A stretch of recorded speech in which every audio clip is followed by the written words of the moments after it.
A evolução é uma coisa que faz parte não só da história e dos roteiros de Jurassic Park, mas também da trajetória da própria franquia. Ao longo de 5 filmes, a série se modificou bastante, mudando assuntos e personagens, mas sem nunca esquecer a sua essência, e principalmente sem deixar de fazer sucesso. Agora a gente vai conversar com a nova geração de Jurassic Park, a equipe do novo filme Jurassic World Reino Ameaçado, para entender como foi possível manter a série em um patamar tão relevante dentro da cultura pop.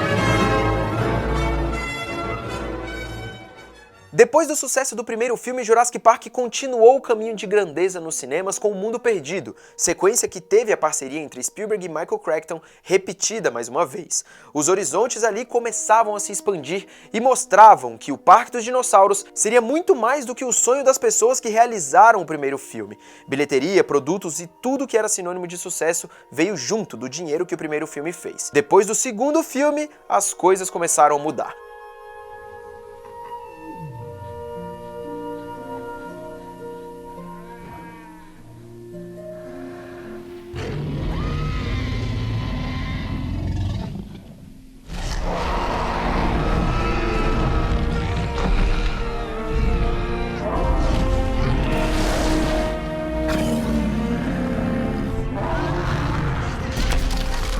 Steven Spielberg saiu do projeto e a bilheteria fez a série hibernar, para somente 14 anos depois voltar com uma força semelhante àquela de 1993. Era hora da gente conhecer não o parque, mas o mundo dos dinossauros.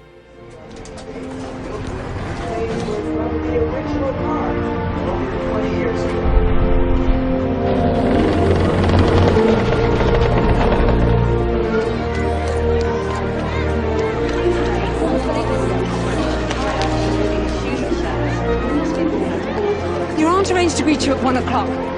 Can he slow down? Nope. Come on!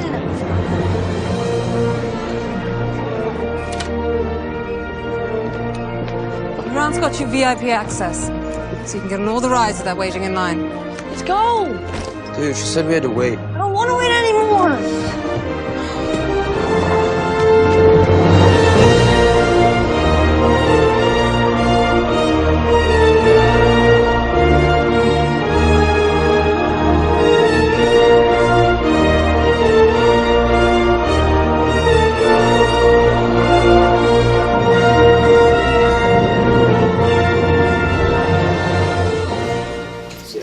So we're going to go over in here. We have a room set up with some art.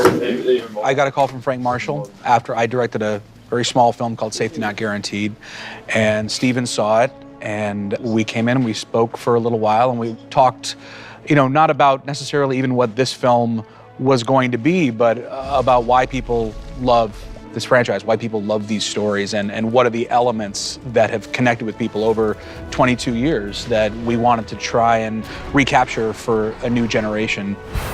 He had a story to tell. He didn't just come in and say, I'd like to render my services directing the 4th installment. He came in with an actual story, and just on paper, even before there was a screenplay, his story worked.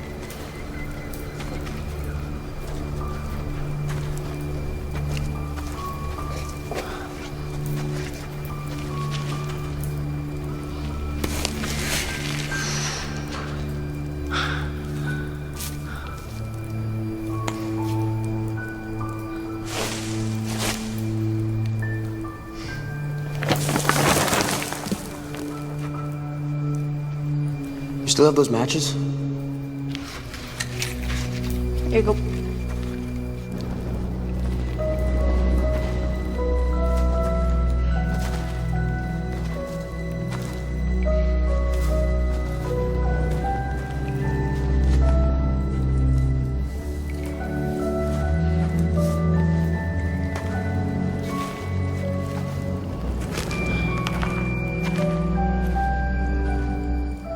Right.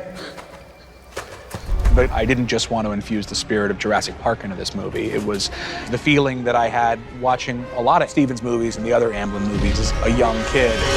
Ready and action! This movie is more about bringing back the feeling that all of those movies gave me. And it's not something that you can define necessarily, and it's not something you can manufacture. It's about infusing it with a soul. It just makes you feel like you want to be on that adventure with those characters.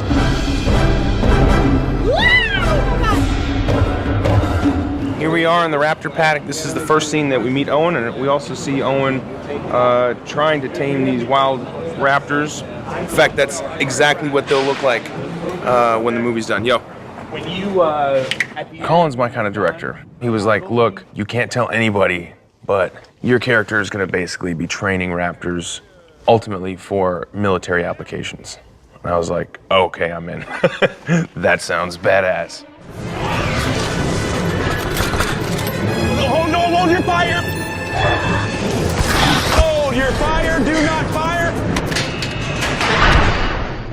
Put 12 amps in these animals, they're never gonna trust me again. Blue, stand down. Stand down. Hey, hey! What did I just say? Belt up. I see you. Back up. Okay. Good. Good. Darling. Stay right there. Good. Close the gate. Are you crazy? Hey, just trust me. Close the gate!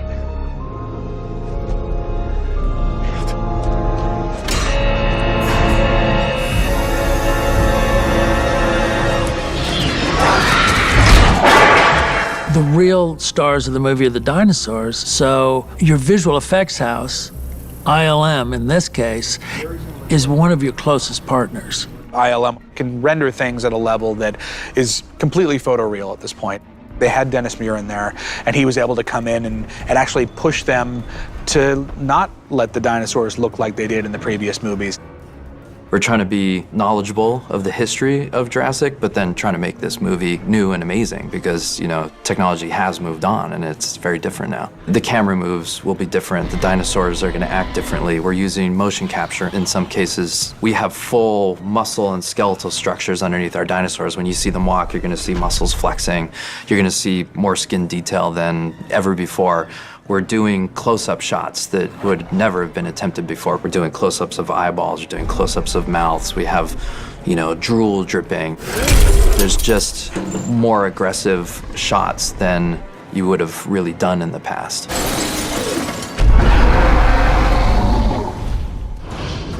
Welcome to Jurassic World.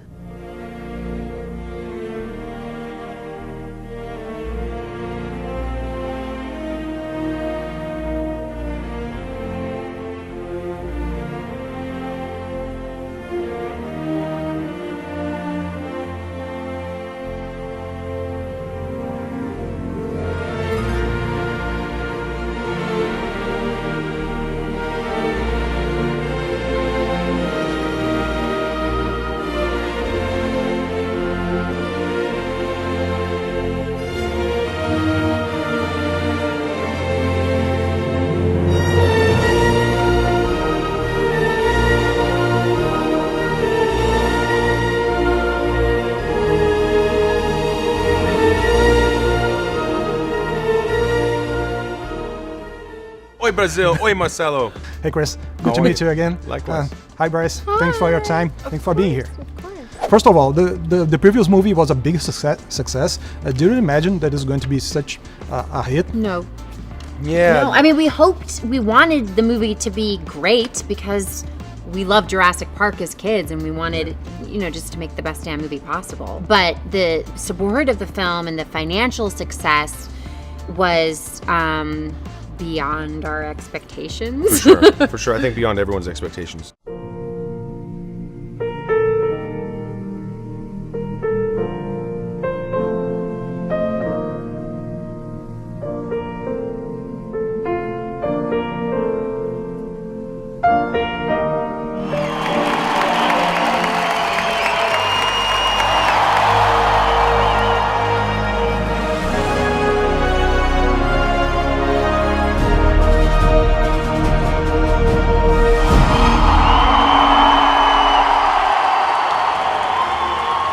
hello everybody at Sao Paulo Comic-Con. Let's please give a huge Jurassic welcome to the creative forces behind Jurassic World, Fallen Kingdom, Hota Bayona and Colin Trevorrow.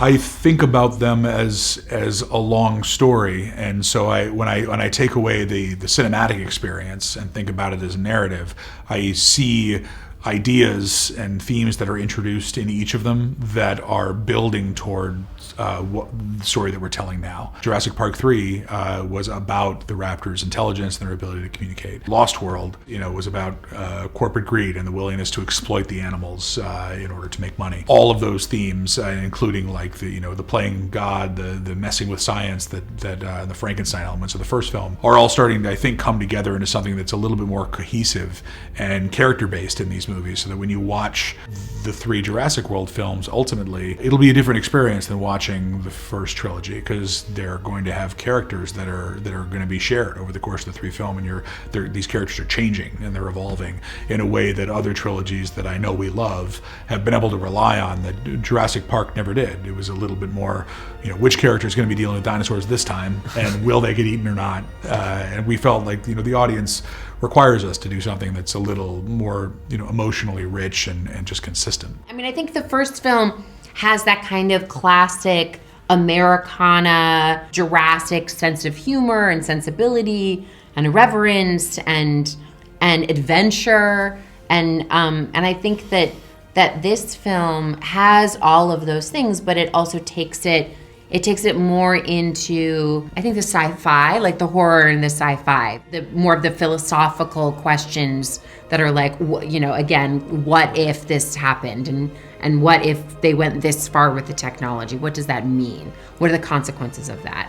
And that's absolutely necessary for this movie, because it is transitioning us into a new era. I mean, Jeff Goldblum says it's a new era, and it truly is. And so that's hopefully what this movie accomplished. She's dragged. Okay, come on.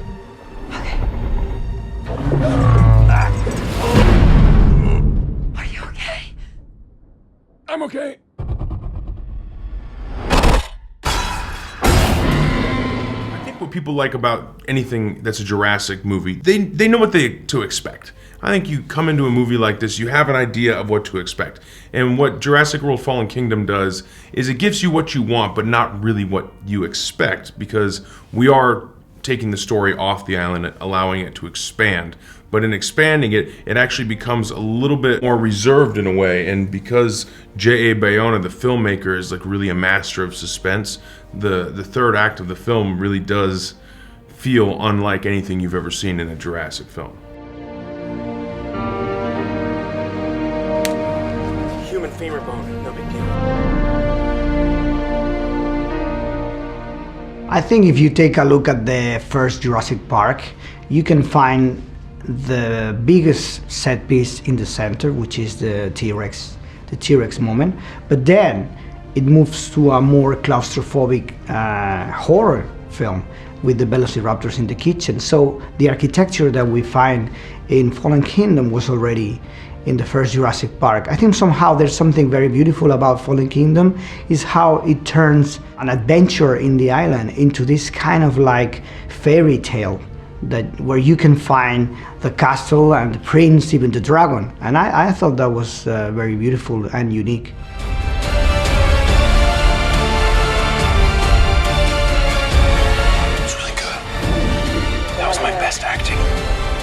So many brilliant people have made their contribution to it. You know, this cast is so wonderful. Chris Pratt and Bryce Dallas Howard, so brilliant and amazing in what they're doing. And Colin Trevorrow, very brilliant guy I worked with on my little part in this, and he's such an interesting, passionate thinker, as is J.A. Bayona. When I got to the set, boy, he knew what he wanted to say with this, and he's very passionate about some of the issues in this movie, you know, that have to do with my character. I guess that's how it's evolved. Everybody wants to make it interesting, better, surprising, yet satisfying. So it's a story that keeps getting told and seems to have ideas in it that are relevant to our thinking about our planet and climate change and our humane treatment of animals, you know, and our, many things. I can't believe it's 25 years since we made Jurassic Park, but they tell me it is, so I'll believe them.